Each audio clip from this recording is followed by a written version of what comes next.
여러분 부적 아시죠? 부적이요. 요즘에 그냥 부적이 아니라 복합 부적이 유행이라고 합니다. 복합 부적 혹시 들어보셨어요? 복합 부적? 이게 뭐냐면 일반적으로 이 부적은 어떠냐면 내가 원하고 바라는 것 한 가지에 관련된 부적만 가지고 다니잖아요. 근데 요즘은 어떠냐면 교통사고를 막는 부적, 암에 걸리지 않게 해주는 부적, 사업 잘 되게 하는 부적, 부부금실 좋게 하는 부적, 온갖 악귀를 막는 부적을 커다란 종이 한 장에다가 다 담은 이 복합 부적을 그렇게 사람들이 좋아한다고 합니다. 복합 부적. 저도 말씀 준비하다가 알게 됐는데, 근데 더 놀라운 건 뭔지 아세요? 이 복합 부적이 무엇을 통해 유통되는지 아세요? 온라인이요.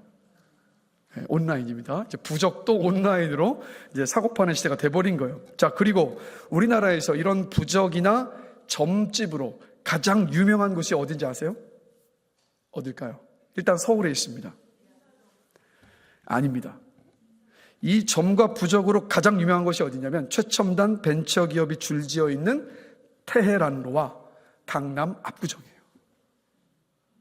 그러니까 강남 압구정은 전통적으로 무당이 많기로 유명한 곳이라고 해요. 저도 이제 말씀 준비하다 보면 알게 됐는데, 그리고 여러분 정치인들이 선거를 앞두고 점집을 드나드는 일이 이제 공공연한 비밀이잖아요.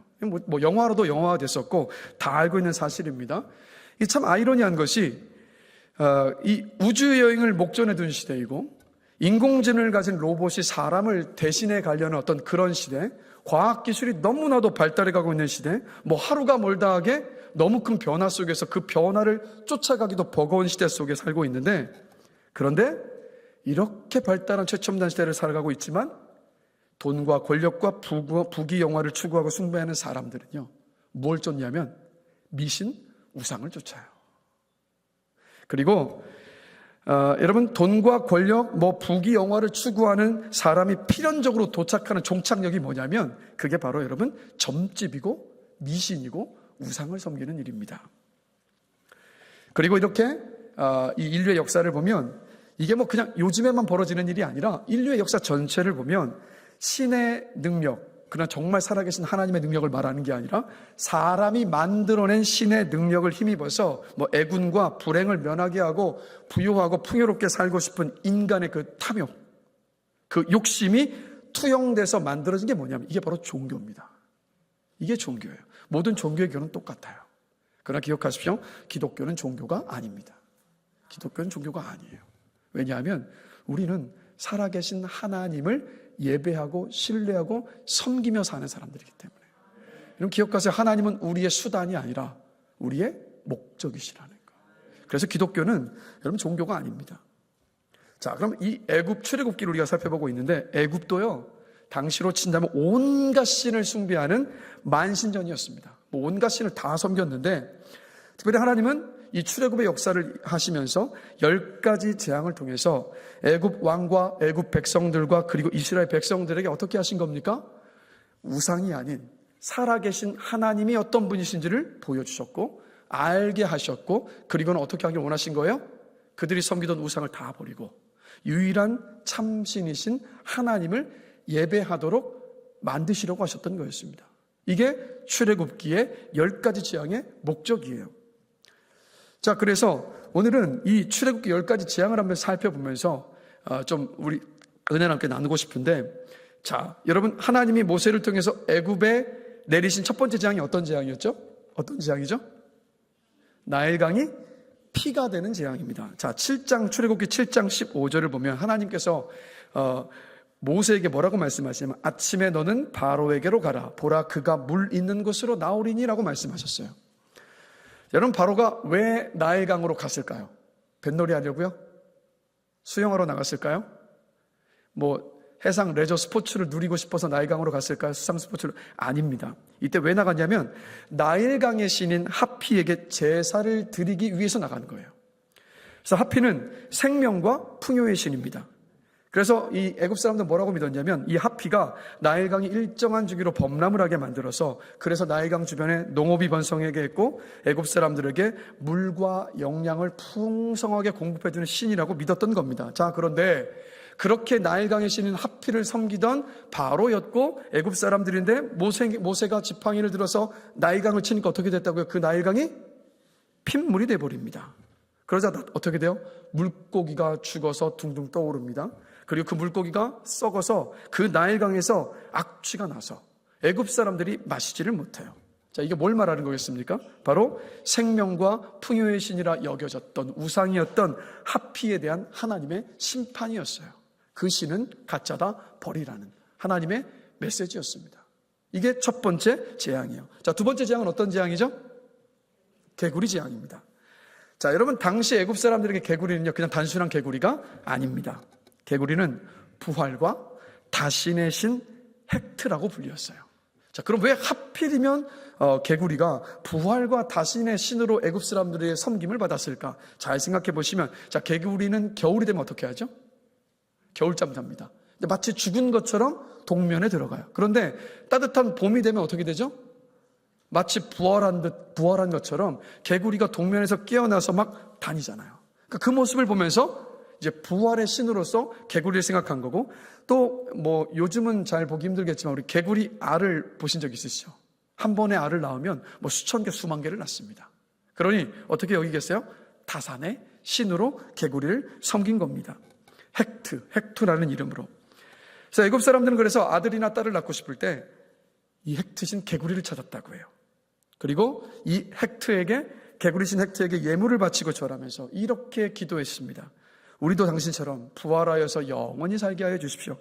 우리도 당신처럼 번성케 하여 달라고 이 개구리신을 붙잡고 기도하며 섬겼던 거였습니다. 자, 그런데 하나님께서 어떻게 하셨습니까?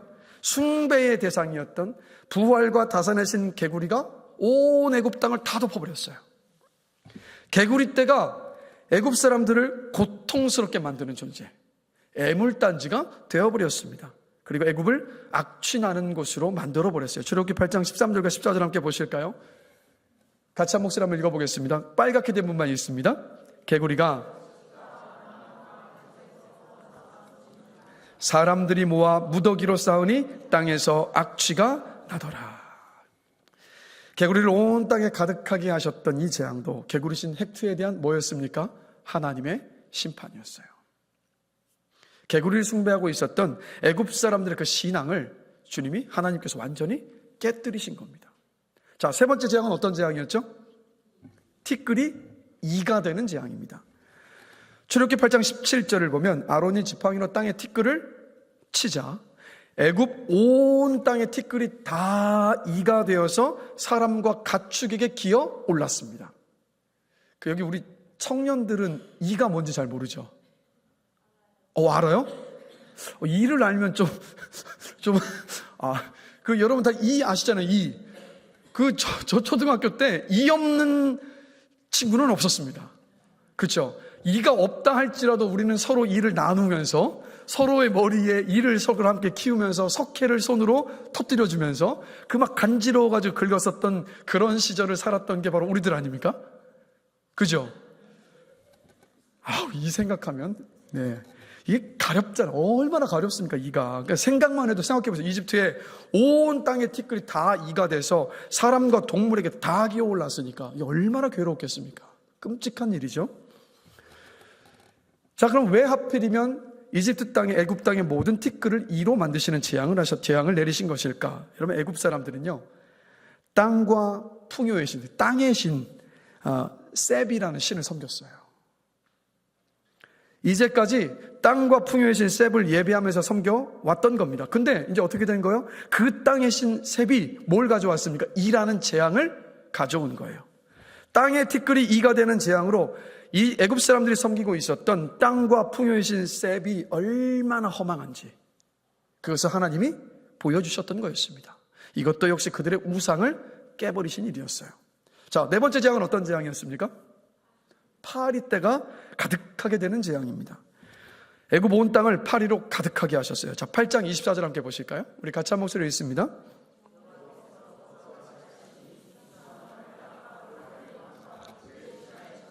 애굽 온 땅에 이르니 파리로 말미암아 그 땅이 황폐하였더라. 그러니까 이번에 필리핀 비전 트립을 가서 쓰레기 마을을 또 찾아가서 복음을 전하고 선교사님과 또 같이 함께 있었던 모로이 목사님과 다른 이제 전도사님들이 계셨는데, 그분들이 이제 복음을 전하시고 찬양을 하고 그리고 나서 먹을 것을 좀 나눠줬습니다. 이 쓰레기 마을은 어떤 곳이냐면 마닐라시에서 매일 쏟아져 나오는 그 쓰레기, 그것을 쓰레기차에 가득히 싣고 그것을 다 부어버리는 곳. 그래서 그 쓰레기를 분리수거해서 생계를 꾸려나가는 마을입니다. 그래서 이 쓰레기 더미 속에 자기들 집을 짓고 살아요. 그러니까 집이 뭐 말도 못하는 거죠. 전기도 안 들어오고 물도 들어오지 않고 수도도 없고 화장실도 없습니다.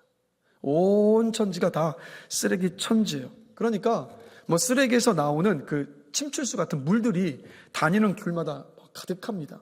파리가 얼마나 많은지. 뭐 그냥 제가 직접 봐도 제가 보기엔 수천 마리 될 것 같아요. 그쪽이 쭉 사는 거 다 친다면 그렇게 많더라고요. 파리떼가. 그러니까 이제 그 피딩 사역을 하면서 거기에 사는 사람들에 대한 어떤 긍휼함과 그 아픔 때문에 이 마음이 먹먹하더라고요. 거기서 막 갓난쟁이들이 그런 열악한 환경 속에서 자라고 있다는 그 모습 앞에서 너무 가슴이 아팠는데, 그런데 그런 긍휼함과 아픈 마음과 동시에 또 어떤 마음이 있었는지 아세요? 너무 냄새가 나고 파리가 너무 많으니까 빨리 나가고 싶은 거예요. 여러분, 파리떼가 뭐 우리 집에 식사를 하다가 파리 몇 마리만 와도 그걸 쫓아내고 그게 정말 싫은데, 온 땅에 파리가 가득했다 하면 상상을 한번 해보십시오. 살 수가 없죠. 온갖 전염병이 돌아다닐 것이고 말 그대로 그 땅 자체가 황폐해질 겁니다. 그래서 파리떼가 애굽 땅 온 땅에 가득하다 보니까 전염병이 생기고 애굽 사람들이 살 수 없게 된 거예요. 자, 이건 어떤 재앙이었느냐? 그 당시 애굽 사람들은 곤충의 신 케프리를 섬겼습니다. 근데 이 곤충의 신을 섬겼던 애굽 사람들에게 애굽 사람들이 지금 파리떼 재앙을 당해버린 거예요. 곤충의 신이 그 파리떼를 막아주지를 못했던 거였습니다. 그래서 이 파리떼 재앙도 당시 애굽 사람들이 섬기던 곤충의 신 케프리에 대한 하나님의 심판이었습니다. 이게 바로 파리떼로 가득하게 되는 재앙. 자, 다섯 번째 재앙은 어떤 재앙입니까? 가축이 죽임당하는 재앙이었습니다. 애굽 왕 바로가 연이은 재앙을 통해서 이제는 하나님의 존재를 좀 인정하게 됐어요. 자, 그럼에도 바로는 모세의 그 요구를 거절하죠. 이스라엘 백성들이 출애굽을 해서 하나님을 예배하게 하는 것들을 막습니다. 그러자 하나님께서 전염병으로 애굽의 가축을 다 죽게 만드신 거예요. 몰살하신 겁니다. 이건 또 왜 그랬느냐? 여러분, 당시 애굽 사람들은요, 가축의 형상을 하고 있었던 가축의 신인 아피스를 섬겼습니다. 가축의 신 아피스. 그래서 이 가축의 신 아피스도 부와 번영의 신이었단 말이에요. 하나님이 바로 이 아피스 신을 이 재앙을 통해서 치셨던 거였습니다. 그러니까 부와 번영의 신이었던 아피스를 섬겼는데 하루아침에 어떻게 된 거예요? 그때 당시에 여러분, 가축이라는 것은 우리도 옛날에 여러분 기억하시잖아요. 뭐 이 자리에는 아마 그런 분들 계실 것 같은데, 시골에서 그 농사하시는 부모님이 과거에 대학을 보낼 때 어떻게 했습니까? 소 팔아서 보냈잖아요. 자식들 시집장가 보낼 때도 소 팔아서 보냈습니다. 그만큼 소가 뭐 예전에 얼마나 귀한 값어치를 가지고 있었습니까? 이때는요, 더 크고 귀한 가치를 가지고 있었던 것이 가축입니다. 그런데 가축의 신 이 아피스가 전염병으로 하나님께서 그 가축, 그 소중한 자산, 그 부를 치셨는데 빼앗아 가버리셨는데 그들이 섬기던 그 아피스가 막아주지를 못했던 거예요.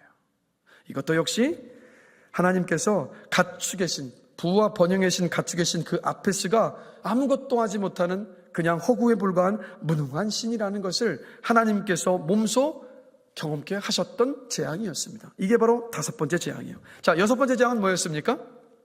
악성 종기의 재앙입니다. 모세가 하나님의 말씀대로 제 두 움큼을 가지고 와서 바로 앞에서 하늘을 향해서 날렸습니다. 그 두 움큼의 재가 하늘로 날아 올라가면서 애굽 전역에 다 퍼져나가요. 그리고 사람들의 몸에 악성 종기가 생겨버렸습니다. 심지어 바로 곁에서 그 요술사들, 그러니까 모세와 아론이 행했던 기적들도 똑같이 흉내냈었던 그 요술사들도 어떻게 됐냐면 악성 종기에 걸려서 모세 앞에 나오질 못한 거예요. 그래서 이 악성 종기 재앙은 당시 애굽 사람들의 수호신 타이푼과 의술의 신 이모탭을 하나님께서 그들이 얼마나 무기력한 존재인가를 보여주셨던 재앙이었습니다. 이게 바로 이 악성 종기의 재앙이에요. 자, 7번째 재앙은 어떤 재앙입니까? 우박의 재앙입니다. 자, 연이 여지는 끔찍한 재앙을 겪었음에도 불구하고요, 모세는 바로는 모세의 제안을 계속 거절합니다. 하나님의 존재를 분명히 인정했거든요. 그런데 인정하는 데만 머물고 하나님을 믿는 자리에까지로 이 바로가 나오질 못한 거예요. 그러자 하나님께서 우박재앙을 내리셨는데, 출애굽기 9장 18절, 자, 우리 함께 한 목소리 한번 읽어보겠습니다.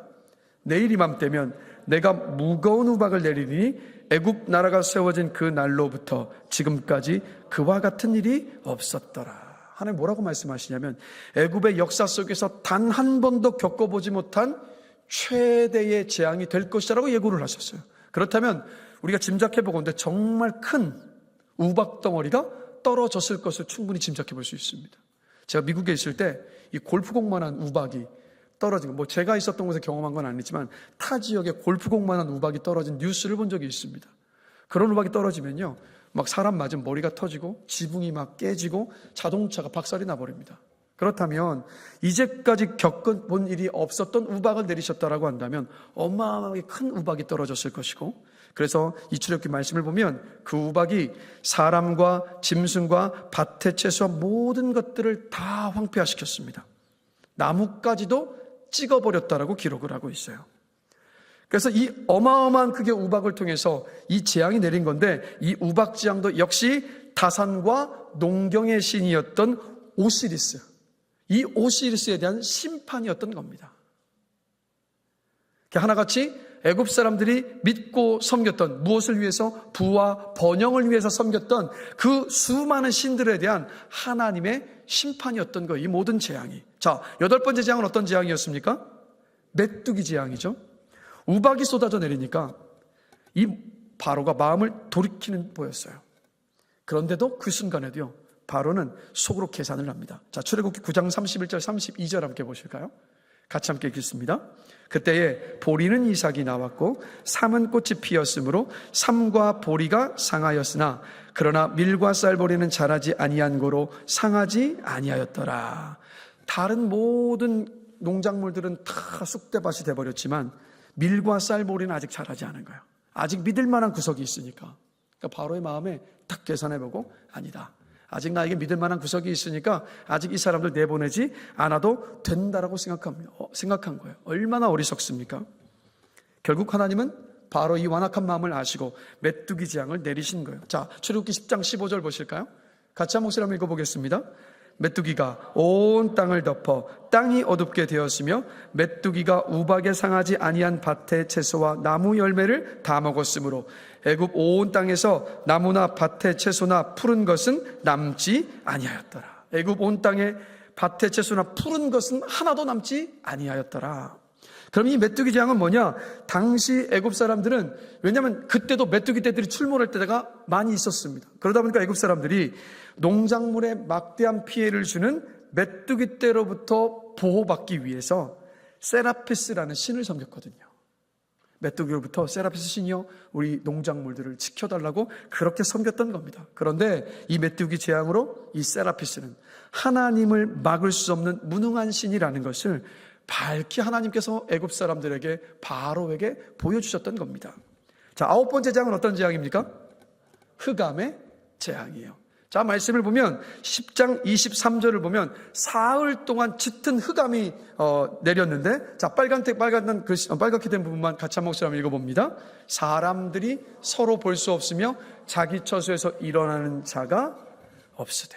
칠흑 같은 어둠이 3일 동안을 했던 거였습니다. 자, 그럼 이 재앙은 어떤 것이었을까? 애굽 사람들이 섬겼던 최고의 신이 누구냐면 태양의 신 라입니다. 왜냐하면 그 햇빛이 경작물을 막 자라게 해서 소득을 얻게 했었기 때문에 태양의 신 라가 이집트의 애굽의 최고의 신인 겁니다. 그리고 애굽 왕 바로는요, 스스로를 태양신 라의 아들로 자처했습니다. 라의 아들로. 3일 동안 애굽에 내린 이 흑암으로 하나님 어떻게 하신 겁니까? 태양신 라를 완전히 정복하신 거예요. 그 신앙을 허물어뜨린 겁니다. 그리고 마지막 10번째 재앙은 뭐죠? 모든 처음 난 것, 장자의 죽음의 재앙입니다. 하나님은 애굽 온 땅의 맏아들과 처음 난 모든 것들의 생명을 다 앗아가셨습니다. 애굽 왕 바로의 맏아들도 죽었죠. 자, 제가 좀 전에 말씀드렸듯이 애굽 땅에서 바로는 그냥 한 인간 왕이 아닙니다. 태양신 라의 아들, 즉 신이었어요. 신으로 숭배 받았습니다. 그렇기 때문에 바로의 아들은 어떻게 되겠어요? 바로의 아들은 신의 아들, 신의 계승자입니다. 태양신 라의 계승자란 말이에요. 그런데 어떻게 된 겁니까? 그 신의 계승자가 죽었어요. 신의 계승자가 죽었습니다. 이거 뭘 말합니까? 태양신 라의 죽음. 태양신 라가 실제가 아닌 허무한 우상과 허무한 존재임에 불과하다는 것을 바로 이 마지막 10번째 재앙을 통해서 하나님께서 분명히 보여주셨던 거였습니다. 자, 여러분, 이게 10가지 재앙이에요. 여러분, 흔히요 착하게 살기 위해서 종교를 갖는다라고 생각을 합니다.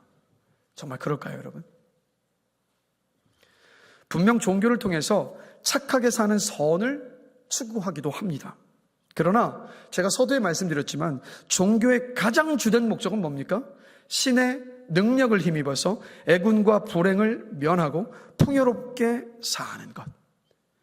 이걸 또 다른 표현을 뭐라고 합니까? 기복신앙이라고 이야기하잖아요. 기복신앙. 그래서 여러분, 기복신앙은 종교의 수준을 가늠하는 중요한 기준입니다. 그래서 저급한 종교일수록 기복신앙이 차지하는 자리가 정말 큽니다.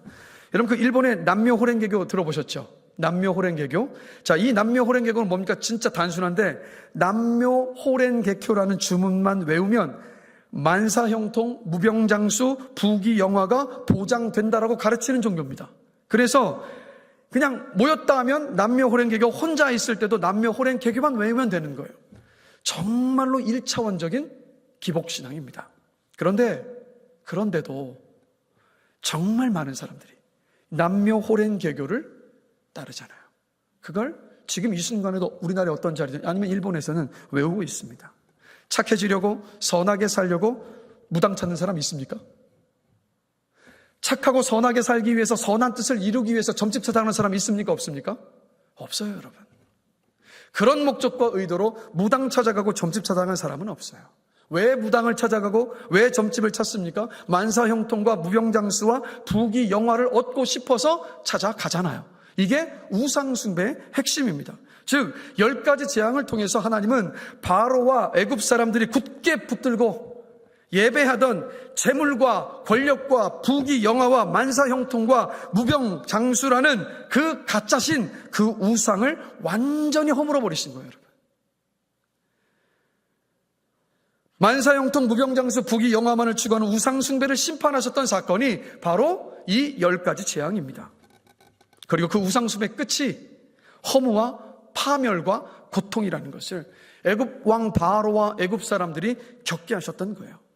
그리고 이 10가지 재앙을 통해서 참 신은, 이 온 우주의 참 유일한 신은 오직 하나님 한 분밖에 계시지 않다라는 것을 애굽 왕 바로와 애굽 사람들과 그리고 이스라엘 백성들에게 알려주셨던 겁니다. 자, 출애굽기 7장 5절 함께 보실까요? 같이 한 목소리 한번 읽어보겠습니다.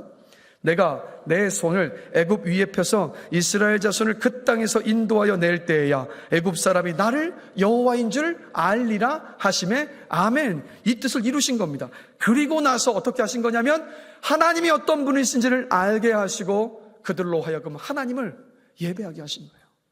출애굽기 8장 1절, 오늘 본문이죠. 같이 한 목소리 다시 한번 읽습니다. 여호와께서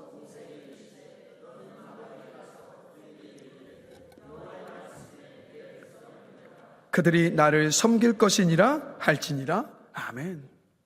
여러분, 이 10가지 재앙이요, 얼마 동안의 기간 동안에 이 재앙이 내렸을까요? 한번 생각해 보신 적 있으십니까?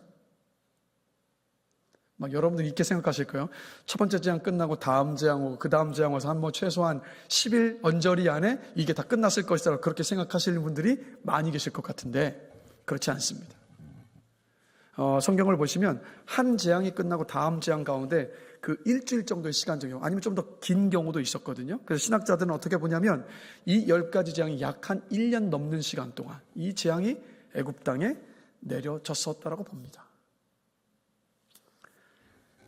그러니까 한마디로 하나님은 이스라엘 백성들이 또 애굽 사람들이 애굽 왕 바로가 하나님을 알고 하나님을 예배하도록 하시기 위해서 열심을 가지시고 그들을 어떻게 하신 거예요? 설득시키신 거예요. 자, 우리가 오늘 이 자리에 어떻게 있게 되었습니까, 여러분? 하나님을 예배하는 이 자리에 우리가 어떻게 있게 되었죠? 10가지 재앙을 내리신 하나님의 열심이 우리에게도 똑같이 그 열심이 있어서 하나님의 그 열심으로 인하여서 우리가 오늘 이 자리에 앉아서 하나님을 예배하고 있는 줄로 저는 믿습니다. 하나님이 우리를 이 자리로 인도하시기 위해서 어떻게 하셨어요? 하나뿐인 독생자 예수 그리스도를 이 땅에 보내셨고 십자가 위에서 하나님이 그 아들 예수를 죽이셨습니다. 그리고 우리의 인생 속에서 수많은 은혜의 사건들을, 작든 크든 수많은 은혜의 사건들을 경험하게 하셨잖아요. 왜 그렇게 하셨습니까? 우리를 하나님을 예배하는 예배자로 세우시려고, 예배자로 빚으시기 위해서였어요. 그래서 여러분, 우리가 이 자리에 앉아 있는 것은 하나님의 열심의 결과입니다. 그러니 예배의 자리에 있는 것이 저는 복인 줄로 믿습니다. 우리 인생의 가장 귀한 자리, 그게 어떤 자리입니까? 하나님을 예배하는 자리예요. 이 기쁨과 특권이요, 빼앗기지 마십시오. 이 특권과 기쁨을 여러분 예배 때마다 누리시길 주님의 이름으로 축복합니다. 자, 그런데 저는요, 오늘 이 말씀을 통해서 우리의 예배를 한번 점검해 보고 싶어요. 그러면 우리의 예배를 점검해 보게 만드는 바로미터가 되는 말씀이 있는데 신명기 16장 21절 22절 말씀입니다. 우리 다 같이 한 목소리로 같이 한번 읽어보겠습니다. 같이 읽습니다. 내 하나님 여호와를 위하여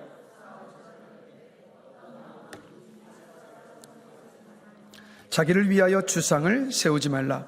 내 하나님 여호와께서 미워하시느니라. 아멘. 말씀 그대로 띄워주세요. 자, 여기 보시면 하나님을 위해 단을 쌓는다는 게 뭘 말하는 거냐면 이게 바로 예배드린 것을 말합니다. 그런데 하나님을 위해 쌓은 단 옆에 무언가가 슬그머니 올라왔어요. 그게 뭐죠? 나무로 만든 아세라상입니다. 아세라는 뭐죠? 가나안의 우상 가운데 하나입니다. 바알과 아세라라고 이야기하잖아요. 근데 이 우상은 어떤 우상이라고 말씀하고 있습니까? 22절을 보시면 자기를 위하여 세우는 주상이요. 자기를 위하여 세우는 주상이라고 설명합니다. 그러니까 무슨 말입니까?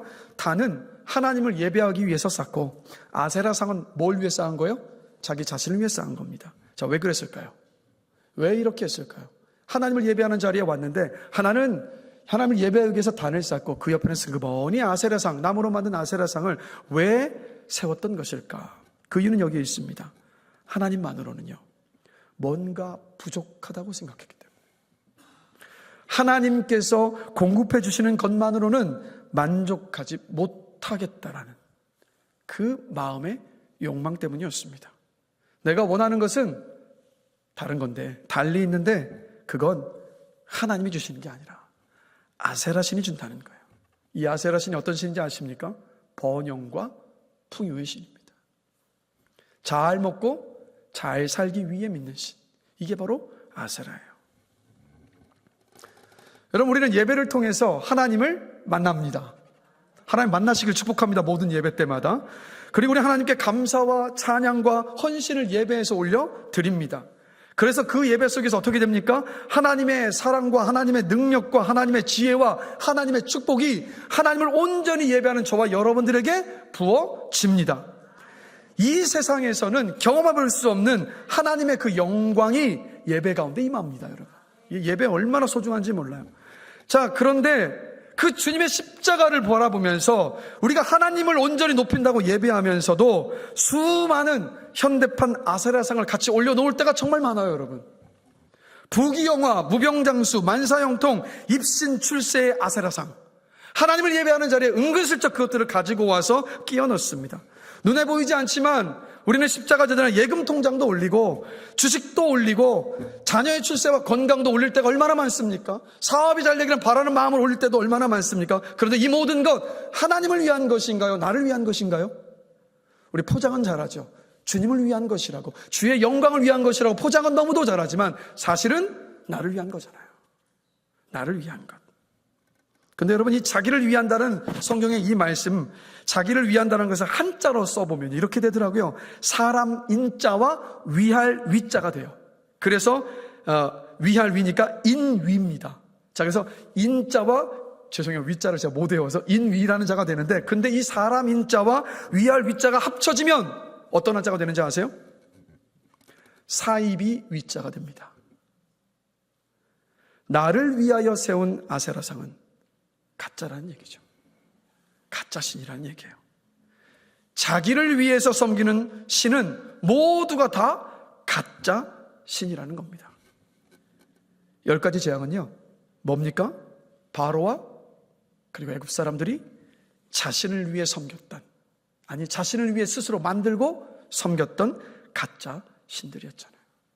하나님은 이 10가지 재앙을 상세하게 기록해 놓으시면서 우리에게 말씀하시는 거예요. 그것들은 다 가짜다.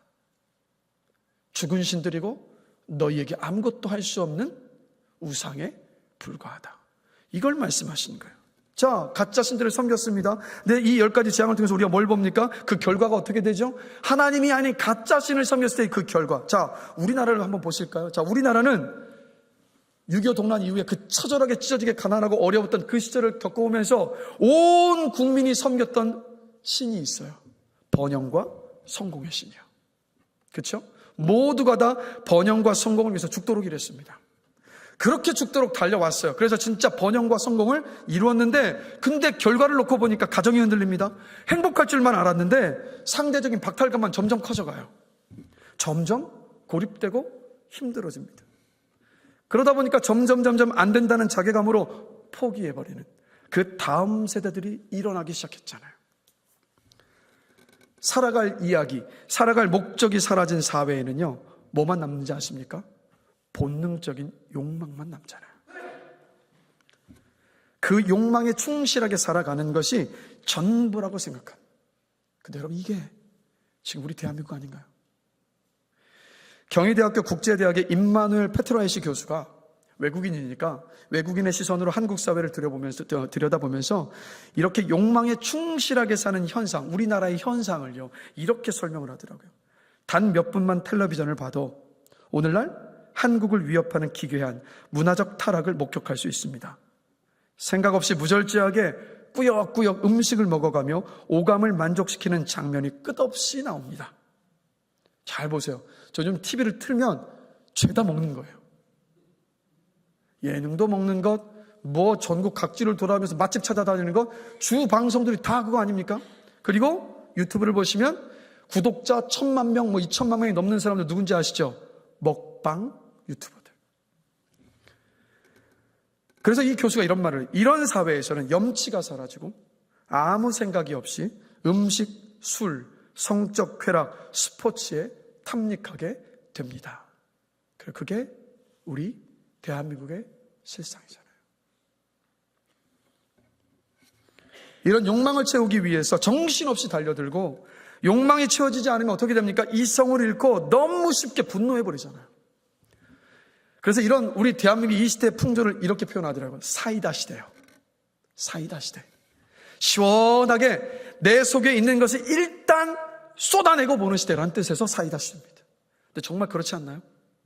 다들 이 내면에 분노를 다 가득 안고 있어서 이런 느낌이에요. 한번 건들기만 해봐라.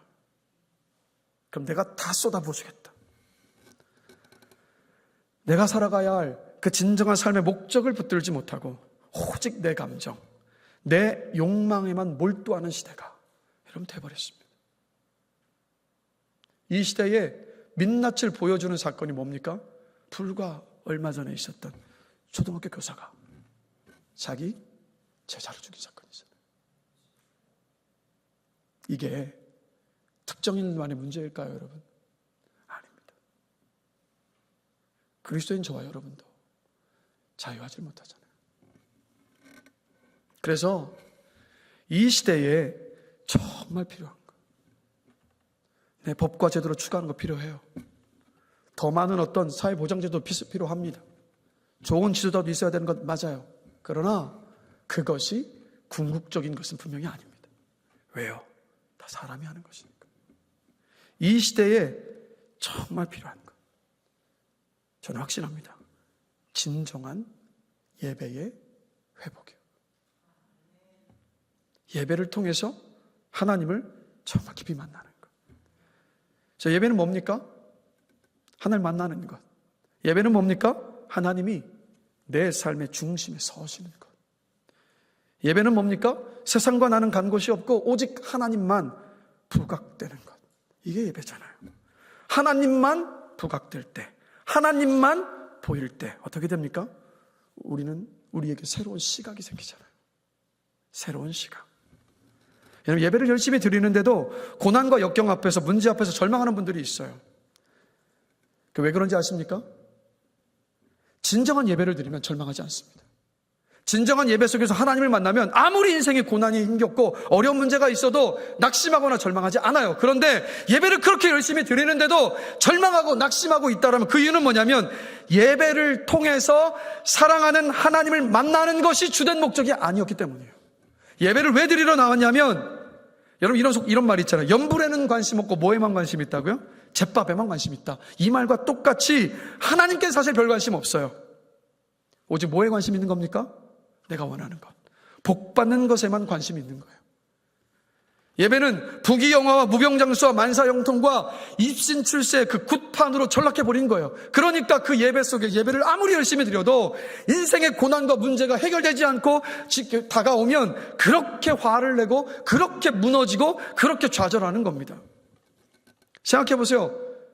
하나님을 온전히 진정으로 예배하는 예배가 아니라고 한다면 그건 내 욕망을 이뤄내기 위한 굿판으로 전락해버리는 거니까. 자, 굿판을 버렸는데도 재앙이 계속됩니다. 그럼 어떻게 되겠어요? 내가 돈도 주고 열심을 내서 굿판을 버렸는데 재앙이 계속되니까 마음 안에 분노가 생기고 절망에 빠질 수밖에 없는 거잖아요. 혹시 우리의 예배가 정말 살아계신 하나님을 만나는 너무도 귀한 자리인데, 너무도 복된 자리고 세상 사람들을 경험할 수 없는 자리가 이 예배의 자리인데 혹시 우리가 그 예배의 자리를 굿판으로 변질시켜버리고 있는 것은 아닌가? 우리 정말 정직하게 냉정하게 우리 자신을 한번 돌아보십시다. 여러분, 제가 필리핀에 가서 예배를 드릴 때마다 정말 놀라는 건 뭐냐면 그들은요 예전보다 살림살이가 좀 나아진 건 맞아요. 그런데 그 살림살이가 나아진 게 그냥 우리가 생각하는 나아진 게 아니에요. 그냥 신발 조금 더 안 신고 다니는 애들이 신발을 좀 더 신고 다니는 것, 4평짜리 집에 조금 여유가 생겨서 그냥 그 4평짜리 집에 좀 2층 한 층을 좀 더 올려서 약간 4평 넓어진 거, 뭐 그냥 이 정도예요. 자, 근데 그곳에서 드리는 예배를 갈 때마다 왜 이렇게 은혜를 받을까 돌아보니까 그냥 찬양을 연습하는 자리에만 앉아 있어도, 예배 자리에 앉아서 그들이 찬양하고 예배하는 모습만 봐도 그냥 은혜가 되는 거예요. 왜 그럴까 돌아보니까 그들은요 그 예배를 전심으로 하나님만을 만나기 위해서 예배를 드리더라고요. 같이 처지게 가난해도 그들은 얼굴에 미소가 있어요. 얼굴에 빛이 나더라고요. 근데 우리는 어떤가요? 우리 예배를 드리고 하나님을 만나면 우리도 광채가 나야 되지 않아요? 근데 우리는 예배를 드리고 나가서도 광채는커녕 더 짙은 어두움과 근심과 한숨만 가득 담은 채 살고 있는 것은 아닙니까? 그 이유는 다른 데 있지 않아요, 여러분. 예배에 무엇을 목적으로 오고 계십니까? 다른 거 다 필요 없고 저 하나님 오늘 이 예배 속에서 저 하나님만 만나고 싶습니다. 하나님 저를 좀 만나 주십시오. 진짜 이 마음, 이 갈망으로 오십니까? 그렇게 예배자로 오게 되기를 간절히 기도합니다. 하나님을 만나기 위해 예배하면 하나님은 우리를 만나주시고 우리가 하나님을 만나면 인생과 세상을 전혀 새로운 시각으로 보거든요. 우리 그런 은혜를 누리십시다. 그런 은혜를 누리십시다, 여러분. 이게 예배자의 특권입니다. 여러분, 전도서 1장 2절을 보면 이런 말씀이 있어요. 너무 잘 아시는 말씀인데 같이 한 목소리로 읽어보겠습니다. 전도자가 이르되,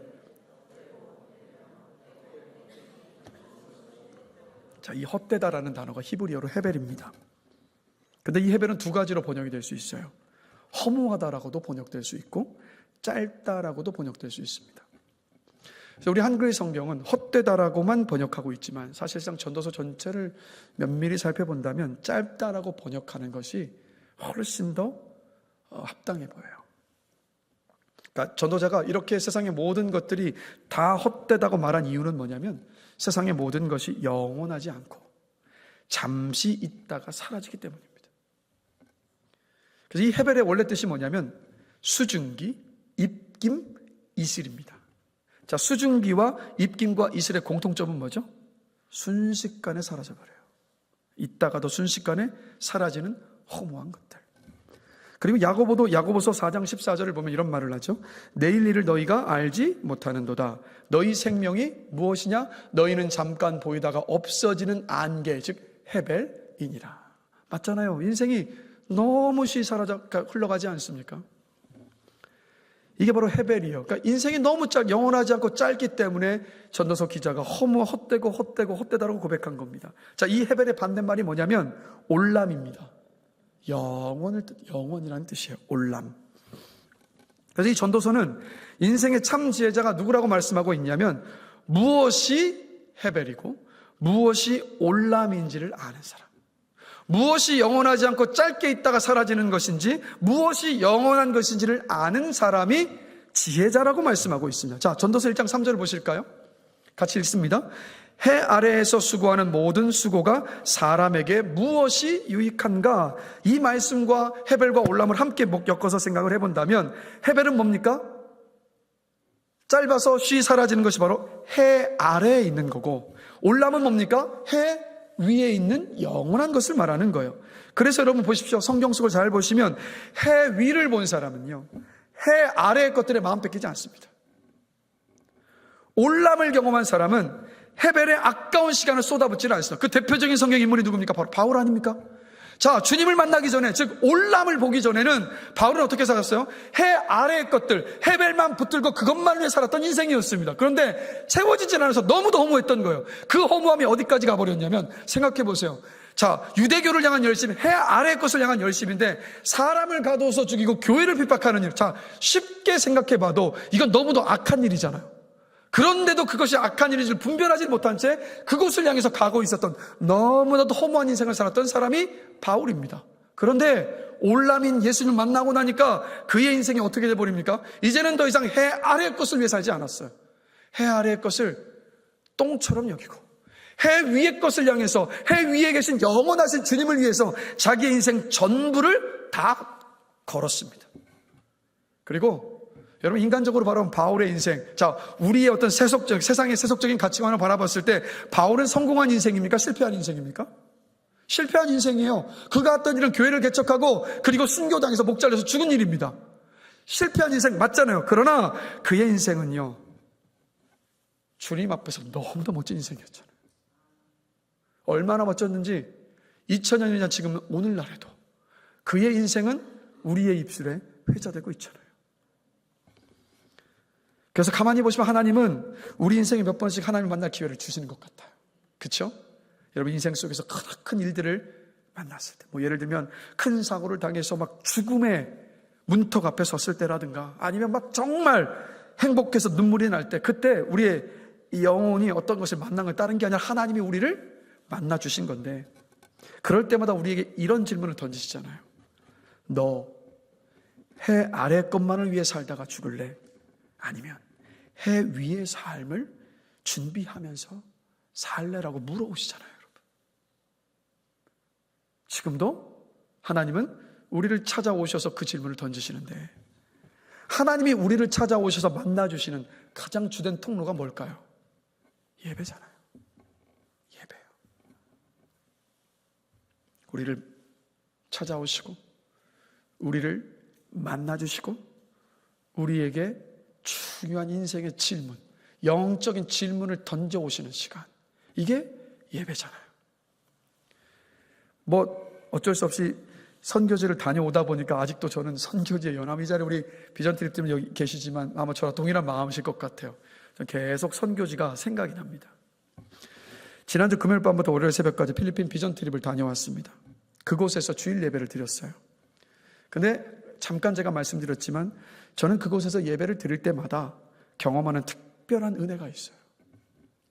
비전 트립집 전부가 다 동일하게 겪었던 것인데 예배당 문을 여는 순간부터 그 은혜에 압도당했습니다. 이 현재 성도들이 하나님만을 높이며 하나님만을 찬양하고 기뻐하며 또 감사하는 그 예배 속에 하나님의 영광이 있었습니다. 영어 찬양을 부르면서도 하염없이 기쁨과 감사와 감격의 눈물이 쏟아져 흘러내리더라고요. 그리고 그곳의 성도들과 우리 비전 트립 팀이 하나가 됐죠.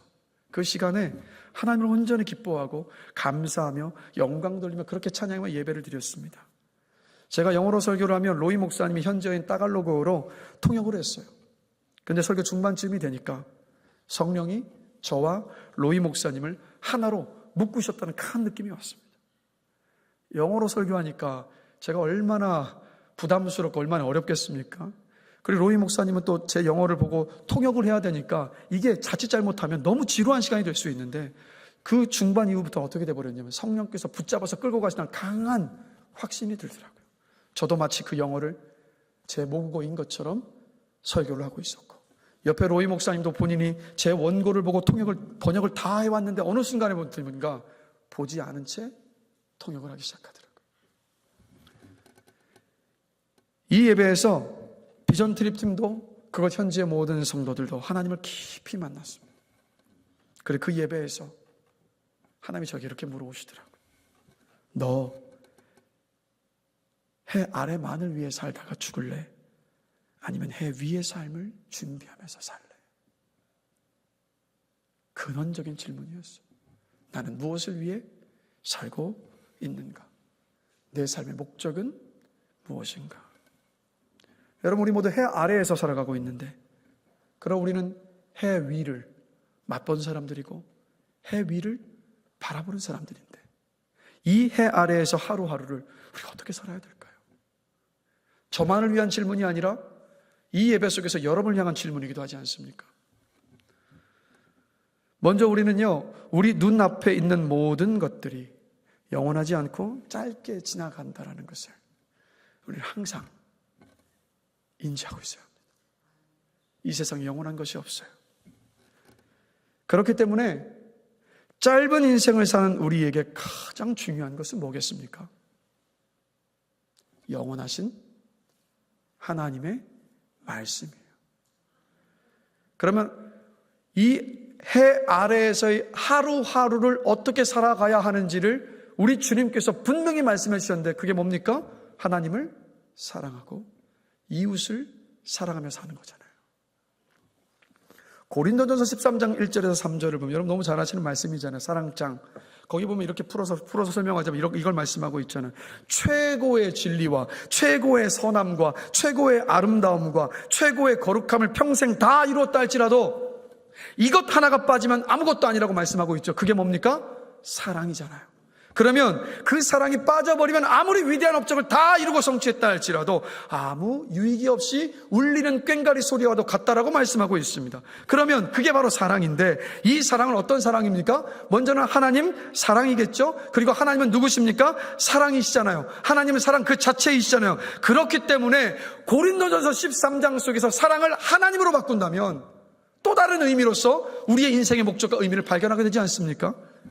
우리 인생 속에 하나님이 없다면, 하나님이 우리의 중심에 서 계시지 않으신다면 그 어떤 것도 무의미합니다. 그 어떤 것도 무의미하잖아요. 필리핀에서의 그 예배가 그토록 은혜로 충만했었던 것은 뭐냐면 딱 이 이유였습니다. 은근슬쩍 아세라상 끼워넣지 않고 오직 하나님만을 갈망하는 예배였기 때문에 오직 하나님만을 생각하며 집중하며 그분을 기뻐하고 그분을 감격하고 그분께 영광 돌리는 예배였기 때문이었습니다. 하나님만을 생각했고 하나님만을 높였고 하나님만을 찬양했기 때문에 바로 그 갈망함이 하나님을 경험하는 통로였던 겁니다.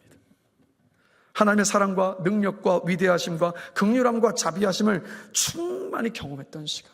그러니 여러분, 우리요 예배 구태의연하게 오지 마시고 정말 하나님만을 갈망하면서 우리 그렇게 예배하십시다. 아세라상 은근히 끌기고 들고 와서 내가 이 예배 드리면 이 아세라상의 소원도 들어주시겠지. 내가 이렇게 예배 드리면 내가 그렇게 바라던 이 문제 좀 풀어주시겠지. 은근슬쩍 끼어 들어와서 이 예배하는 자리를 구판으로 바꾸지 말고 그거 다 제쳐두고 우리 하나님만을 높이며 예배하십시다. 그래서 우리 예배가 세상과 나는 관계없고 오직 하나님만 남는 예배가 되기를 저는 간절히 축원합니다. 그렇게 예배를 통해서 하나님을 만나면 새로운 시각을 갖게 되잖아요. 어떤 새로운 시각일까? 자, 여러분, 우리 곁에 있는 사람들에게 소홀한 이유는 뭐죠? 소홀히 대하게 되는 이유가 뭡니까? 이 사람과 영원히 오래 있을 것이라는 착각 때문이잖아요. 영원하지 않는 대상을 영원한 것으로 오해하기 시작하면 소홀하게 대할 수밖에 없습니다. 오늘 잘못하면 내일 잘해주면 된다고 생각합니다. 근데 그렇게 지내오다가 그렇게 하다가 우리에게 깊은 후회를 남겼던 관계가 얼마나 많습니까? 여러분, 내 눈앞에 있는 그 배우자를 내일 또 볼 수 있다라고 확신하고 생각해서 우리 그 사랑을 미루지 마십시다. 삶은 확실히 짧아요. 너무 빨리 가는 것 같습니다. 언젠가도 말씀드렸지만 참 이걸 저도 제 입술로 여러분에게 설교로 말씀을 전하면서도 제 스스로가 잃어버리고 놓치는 건데 사랑하며 살기에도 너무도 부족한 시간이잖아요. 우리 여러분 미워하지 맙시다. 좋아한다는 말, 사랑한다는 말 내일로 미루지 말고 아끼지 맙시다. 여러분, 옆 사람 한번 보실까요? 당신을 사랑합니다 한번 고백해 보십시다. 너무 뜬금없어 부담스러우십니까? 주님 안에서 사랑합니다. 이렇게 붙여서 주님 안에서 사랑합니다. 고건사님 지혜로우시네요. 말하는 민망함을 딱 이 하트로 이것도 얼마나 좋습니까? 여러분 이렇게 하고 나니까 얼굴이 환해지시잖아요. 있을 때 더 사랑하고 소중하게 대하기를 바라시는 것, 이게 하나님의 뜻이잖아요. 그리고 아직 하나님을 알지 못해서 하나님을 예배하지 못하는 사람들이 너무 많아요. 하나님을 만나지 못해서 우리처럼 기뻐하며 하나님을 찬양하며 높이지 못하는 그 사람들에게 복음을 전하십시다. 내일 하면 되지. 다음에 때가 되면 하면 되지. 나중에 내가 좀 준비가 되면 하면 되지 라고 하다가 그렇게 미루고 또 미루다가 영영 복음을 전하지 못하고 안타깝게도 복음을 듣지 못한 채 그렇게 생을 마감하는 사람들이 우리 주변에 우리 없게 하십시다. 그래서 여러분, 우리가 하나님을 온전히 예배할 때 하나님을 만나게 되고 하나님을 만났을 때 우리가 새롭게 바라보게 되는 시각이 뭐냐면 바로 이거 아닙니까? 하나님께서 우리에게 주셨던 인생의 목적은 뭐냐면 첫 번째는 뭡니까? 하나님을 온전히 예배하는 것. 두 번째는 뭡니까? 내 주변의 사람들을 사랑하며 사는 것. 세 번째는 뭡니까? 복음을 전해서 영혼을 살려서 그 사람들과 함께 기뻐하며 예배하게 하는 것, 예배하는 것. 그게 우리에게 하나님께서, 영원하신 하나님께서 주신 영원한 삶의 목적입니다. 결국 우리가 이것을 놓쳐버린 채 자꾸 세상의 가치와 유행을 따라가다 보니까, 거기에 비교하다 보니까 자꾸 내 삶을, 스스로를 부정적으로 판단하고 너무나도 초라한 인생으로 단정 지어버리고 비교 속에서 내 스스로를 정말 해칠 때가 얼마나 많은지 모르겠습니다. 여러분, 그것이 아니라 하나님 안에서 우리에게 맡겨주신 이 영원한 삶의 목적, 우리가 예배 때마다 확인하고 그 새로운 시각을 가지고 살아갈 수 있게 되길 주님의 이름으로 간절히 축원합니다. 그래서 말씀을 마무리하겠습니다. 찬양팀 다 올라와 주실까요? 여러분, 진정한 예배가 뭐라고요? 영원한 하나님을 만나서 그분을 아는 것입니다. 그분의 뜻을 깨닫는 것입니다. 우리의 삶 속에, 우리의 삶의 중심에 하나님을 두는 겁니다. 그래서 하나님을 만나면 새로운 시각으로 인생과 사건과 세상을 바라보며 살게 됩니다. 여러분, 진정한 예배는 그래서 고난과 역경을 어떻게 바라보냐면 생명의 훈련으로, 권태와 안일함을 감사와 생동으로 바꿔주는 힘이 바로 예배에 있잖아요. 예배를 통해서 우리는 뭘 봅니까? 우리가 가장 두려워하는 그 죽음 너머의 세계 역시 하나님이 주관하고 계시고, 예수 안에서 내가 거할 그 처소를 미리 예비해 두셨음을 우리는 알게 되죠. 그래서 예배 속에서 하나님을 만난 사람들은 죽음을 두려워하지 않아요. 죽음이 무섭지 않다면 이 세상에 다른 그 어떤 것도 우리를 무너뜨릴 수 없잖아요. 진정한 예배가 있는 곳, 그것이 바로 모든 재앙과 저주와 두려움이 비껴가는 것입니다. 여러분들 모두 하나님을 만나길 갈망하는 예배자가 되시기를 주님의 이름으로 축복합니다. 예배에서 하나님을 깊이 만나셔서 세상을, 여러분의 인생을 새로운 시각으로 바라보시면서 사시기를 주님의 이름으로 축복합니다. 해 아래 새 것이 없지만 하나님을 만나서 하나님의 시각으로 바라보면서 그 매일매일을 새롭게 바라보면서 새롭게 만나는 복된 삶을 살게 되시기를 주님의 이름으로 축복합니다.